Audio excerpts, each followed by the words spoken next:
بسم اللہ الرحمن الرحیم۔ السلام علیکم، میں آپ کا میزبان سمیع ابراہیم اور آپ ہمارا سوشل میڈیا دیکھ رہے ہیں۔ 4 جون ہے، جمعرات اور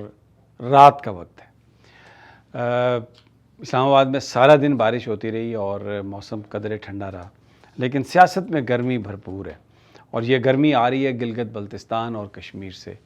یہاں پر ذرائع ہمیں یہ بتا رہے ہیں کہ ایک اعلیٰ سطحی اجلاس میں یہ فیصلہ کیا گیا ہے کہ جو کشمیری مطالبہ کر رہے ہیں مہاجرین کی نشستیں ختم کرنے کا، اور ایک بڑا ہیڈ آن ہے، اور 9 جون کو پورے کشمیر میں لاک ڈاؤن اور ہڑتال اور لانگ مارچ کی اپیل ہے، لیکن کوئی بھی اس کے حوالے سے ریلیف نہیں دیا جائے گا اور طاقت سے اس احتجاج کا مقابلہ کیا جائے گا۔ اور بالکل ایک آپ یہ بتا دیں کہ نو مرسی for those who come out on the streets. اور گلگت بلتستان میں بھی یہی صورتحال بتائی جا رہی ہے اور کہا گیا ہے کہ جو پی ٹی آئی ہے اس کے لیے وہاں پر کوئی جگہ نہیں ہے، پاکستان میں کسی جگہ، پاکستان میں کہیں بھی پی ٹی آئی کے لیے کوئی جگہ نہیں ہے۔ اور عامر ڈوگر نے کہا ایک ٹی وی پروگرام میں، جو چیف وپ ہیں پی ٹی آئی کے، کہ جب اندھیرا ہو تو سب اندازہ کر سکتے ہیں کہ اس اندھیرے میں کیا ہوگا اور اس کا رزلٹ کیا ہوگا۔ یہ جیسے ہی اطلاع آئی تو دوسری طرف ایک اور ڈیولپمنٹ ہوئی کہ جو آزاد کشمیر سپریم کورٹ ہے وہاں پر ایک ریفرنس دائر کیا گیا ہے مہاجرین کی نشستوں کے حوالے سے لیگل اوپینین لینے کے لیے۔ اب یہ لیگل اوپینین لینے کے لیے نہیں، بلکہ یہ سپریم کورٹ سے سٹیمپ کروایا جائے گا کہ یہ ڈیمانڈ غیر قانونی ہے، کیونکہ یہاں پر جو حکومتی ذرائع ہیں وفاقی، وہ یہ کہتے ہیں کہ مہاجرین کی نشستیں کسی قیمت پر ختم نہیں کی جائیں گی، اور یہ ان کا حق ہے، آئینی حق ہے ان کا، اور کوئی ان سے یہ حق نہیں چھین سکتا۔ جبکہ کشمیری جو موقف ایکشن کمیٹی کا، وہ یہ کہتے ہیں کہ یہ لوگ کشمیر سے باہر رہتے ہیں اور جو دوسرے صوبوں میں رہتے ہیں وہاں پر یہ پالیٹکس ان صوبوں کی اور پاکستان کی نیشنل پالیٹکس بھی کرتے ہیں، اور پھر وہاں پر انتظامیہ ان 12 نشستوں پر بندے جتوا کر کشمیر کے اندر مینوورنگ کرتی ہے، اور جو حکومت ہے وہ کشمیریوں کی نہیں بنتی، وہ جو پاکستانی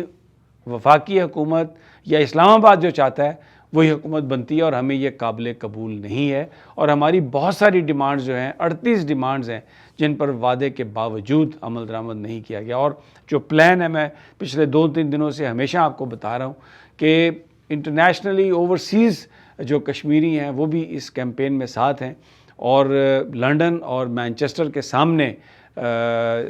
جو پاکستانی قونصلیٹ ہیں وہاں پر، ان کے سامنے کشمیریوں نے بھرپور احتجاج کرنے کا فیصلہ کیا ہوا ہے۔ اچھا، اب جو پیپلز پارٹی اور نون لیگ کے بیچ جو معاملہ ہے بجٹ کے حوالے سے، اس میں جو ایک سب سے امپورٹنٹ چیز ہے وہ ہے بے نظیر انکم سپورٹ۔ ابھی جو رانا ثناء اللہ نے آج بات کی ہے وہ یقیناً پیپلز پارٹی اور نون لیگ کے بیچ فاصلے بڑھائے گی، کیونکہ رانا ثناء اللہ نے کہا ہے کہ بے نظیر انکم سپورٹ پروگرام سوائے اس کے کہ ملک میں گداگری پھیلاتا ہے،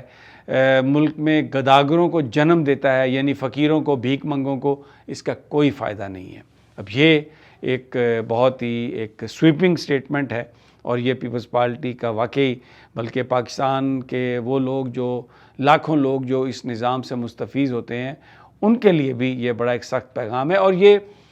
دنیا کے اگر ہم مختلف ممالک پر نظر ڈالتے ہیں، ویسٹ میں، امریکہ میں، تو وہاں پر ویلفیئر اسٹیٹ کا کانسیپٹ ہے۔ جو لوگ اپنے آپ کو سپورٹ نہیں کر سکتے، غریب ہوتے ہیں، اگر وہ بے روزگار ہوتے ہیں ان کو بے روزگار الاؤنس ملتا ہے، اور اگر وہ اکاموڈیشن افورڈ نہیں کر سکتے تو ان کو سرکاری طور پر پیسے دیے جاتے ہیں تاکہ وہ اپنے پیسے کچھ ملا کے اپارٹمنٹ بھی اپنا رکھ سکیں، ان کو فوڈ سٹیمپس بھی دی جاتی ہیں، ان کو یہ تمام چیزیں دی جاتی ہیں بڑے عزت و احترام سے، لیکن ان کو گداگر نہیں کہا جاتا۔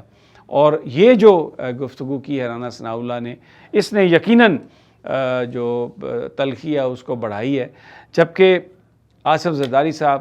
یہ کہہ چکے تھے، یہاں پر کمیونیکیٹ کیا انہوں نے کہ بلاول بھٹو اپنا غصہ نکال رہا ہے، اس کو تقریریں کرنے دیں، فیوم آؤٹ ہونے دیں، اینڈ پہ آ کے وہ وہی کرے گا جو میں چاہوں گا، جو ہم کریں گے۔ اور اس وقت ہمارا مفاد اسی میں ہے کہ یہ کولیشن آپ کی مسلم لیگ نون کی حکومت چلتی رہے، کیونکہ اگر ہم اس سے پیچھے ہٹتے ہیں، اگر ہم بجٹ پاس نہیں کرتے تو یہ حکومت گر جائے گی، اور اگر حکومت گرے گی تو پھر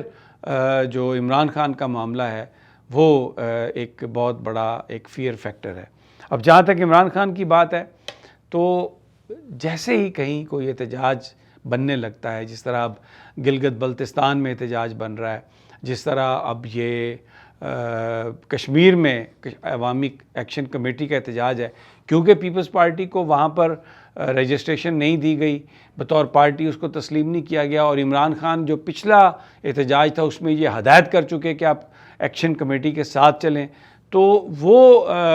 جیسے ہی وہاں پر ماحول گرم ہوا تو یہاں پر خبریں آ جاتی ہیں کہ عمران خان کی کسی بڑے سینئر بندے سے ملاقات ہوئی ہے اور انہوں نے آپس میں کچھ چیزوں پر اتفاق بھی کر لیا ہے اور اب معاملات بہتر ہونے والے ہیں۔ اب دیکھیں، یہ ابھی 10 جون کو ایم این ایز اور ایم پی ایز کے احتجاج کی بات کی ہے سہیل آفریدی نے پارلیمنٹ ہاؤس کے سامنے، تو ایک طرف تو یہ عمران خان سے ملاقاتوں کی خبریں، اور دوسری طرف جو پی ٹی آئی کے اندر جو ڈویژن ہے اس کو بھی ذرا ہوا دی جاتی ہے۔ اب وقاص اکرم صاحب سیکریٹری انفارمیشن ہیں، انہوں نے ایک بیان دے دیا سہیل آفریدی کے حوالے سے کہ ہم سے تو کسی سے کوئی مشورہ نہیں کیا گیا، پوچھ کے نہیں بتایا گیا، تو اس پر سہیل آفریدی نے کہا کہ اگر جس نے آنا ہے آئے، جس نے نہیں آنا وہ نہ آئے۔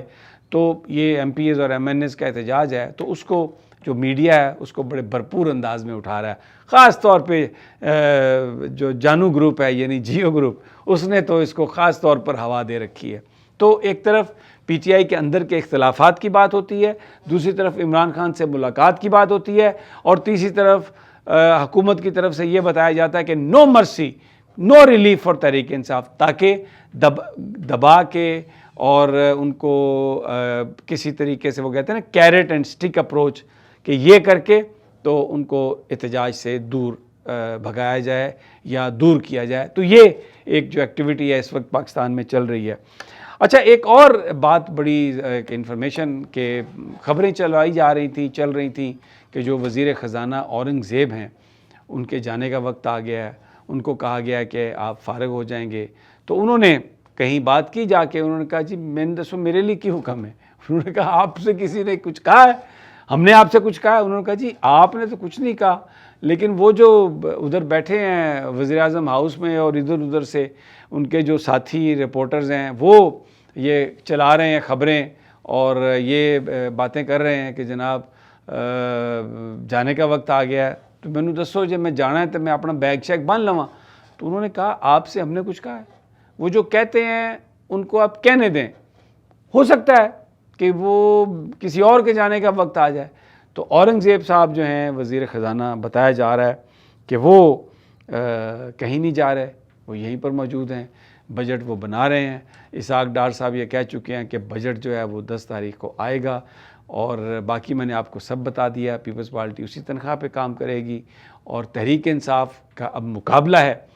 لیٹس سی کہ 9 جون کو کشمیر میں اور 7 جون کو گلگت بلتستان میں پی ٹی آئی کے نوجوان کیا کرتے ہیں۔ مجھے اجازت دیجیے اگلی ویڈیو تک، اللہ نگہبان۔